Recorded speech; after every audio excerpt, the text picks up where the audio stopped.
सुप्रभात, नमस्कार, सत श्री अकाल। मैं नेहा मैम यूट्यूब चैनल पर ऑनलाइन स्टडी में आप सभी का स्वागत करती हूँ। यदि आपको हमारी वीडियो अच्छी लगे तो इसे ज़्यादा से ज़्यादा लाइक करें, सब्सक्राइब करें और शेयर करें। तो मेरे प्यारे बच्चों, आज हम पढ़ेंगे हिंदी व्याकरण। वैसे तो सभी विद्यालयों में शिक्षक अपनी अपनी हिंदी व्याकरण की बुक्स चलाते हैं, पर हिंदी व्याकरण किसी भी प्रकाशन की हो, सभी बुक्स में चैप्टर यही होते हैं जो आज मैं आपको सीक्वेंस में बताऊंगी।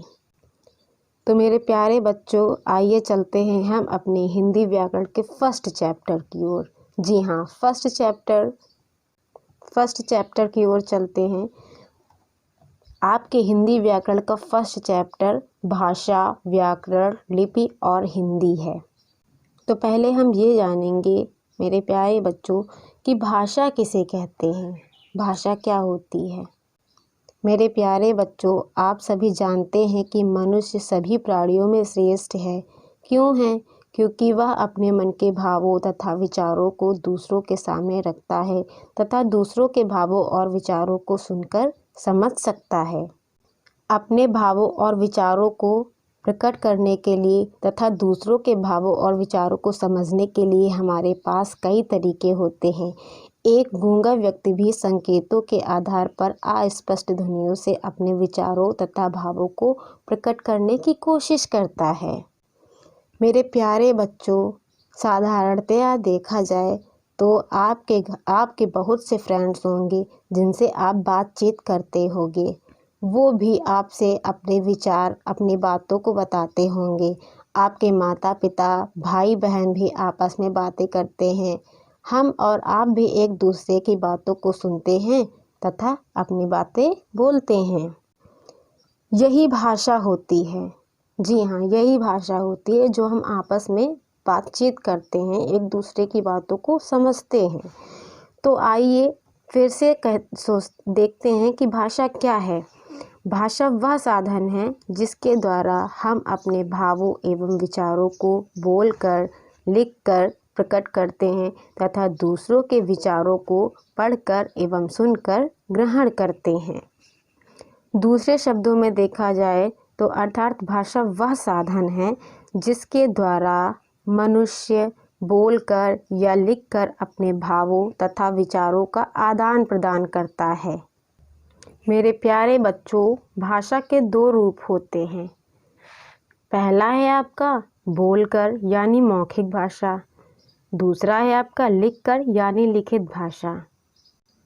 मौखिक भाषा, जब मनुष्य अपने भावों तथा विचारों को बोलकर दूसरे व्यक्ति के सामने प्रकट करता है तो वह मौखिक भाषा कहलाती है।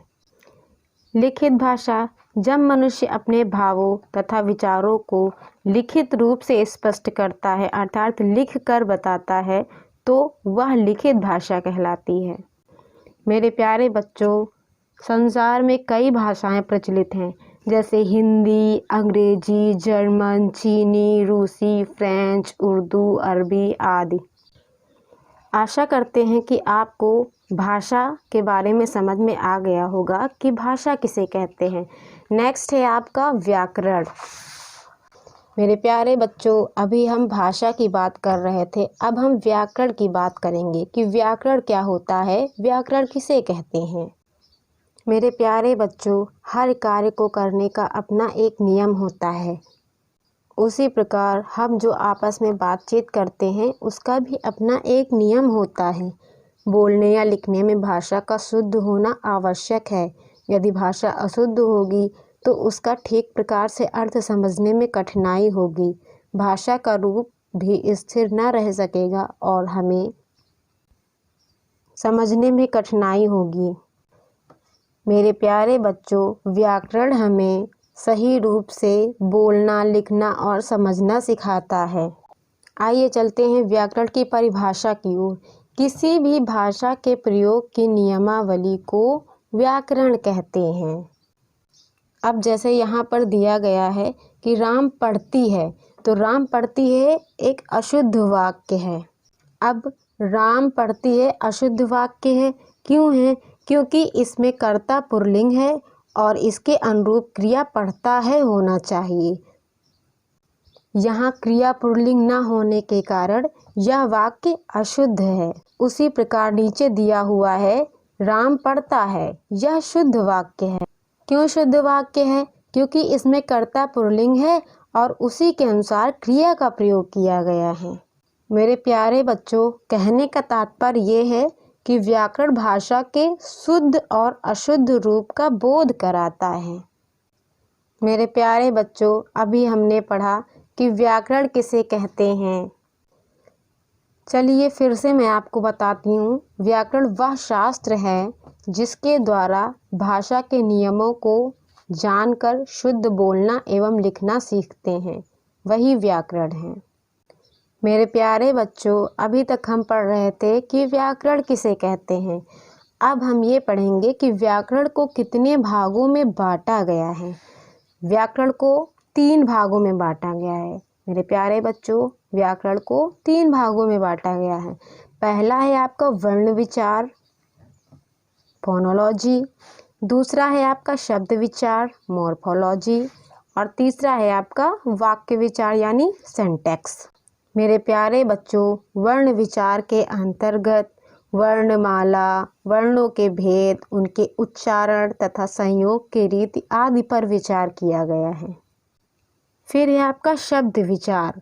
इसके अंतर्गत शब्दों के रूप, भेद, महत्व, उनकी उत्पत्ति और रचना आदि पर विचार किया गया है। तीसरा है आपका वाक्य विचार। इसके अंतर्गत वाक्य भेद, वाक्य विश्लेषण, वाक्य रचना, विराम चिन्ह आदि पर विचार किया गया है। मेरे प्यारे बच्चों, अब हमने वर्णों के व्याकरण के भेद को जान लिया है कि व्याकरण कितने भागों में बांटी गई है। अब हम जानेंगे लिपि किसे कहते हैं।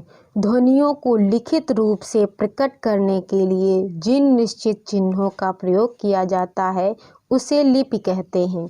प्रत्येक भाषा को लिखने का अपना एक ढंग होता है, वही लिपि कहलाती है। तो मेरे प्यारे बच्चों, आशा करते हैं कि आप सभी लोगों को भाषा, व्याकरण और लिपि के बारे में पता चल गया होगा कि भाषा किसे कहते हैं, व्याकरण किसे कहते हैं और लिपि किसे कहते हैं। तो मेरे प्यारे बच्चों, आज के लिए इतना ही। आज आपका फर्स्ट चैप्टर कंप्लीट हो गया है। नेक्स्ट वीडियो में आपसे फिर मिलती हूँ। तब तक के लिए टाटा, बाय बाय। चैनल को सब्सक्राइब करें और रेगुलर अपडेट्स के लिए बेल आइकन को ज़रूर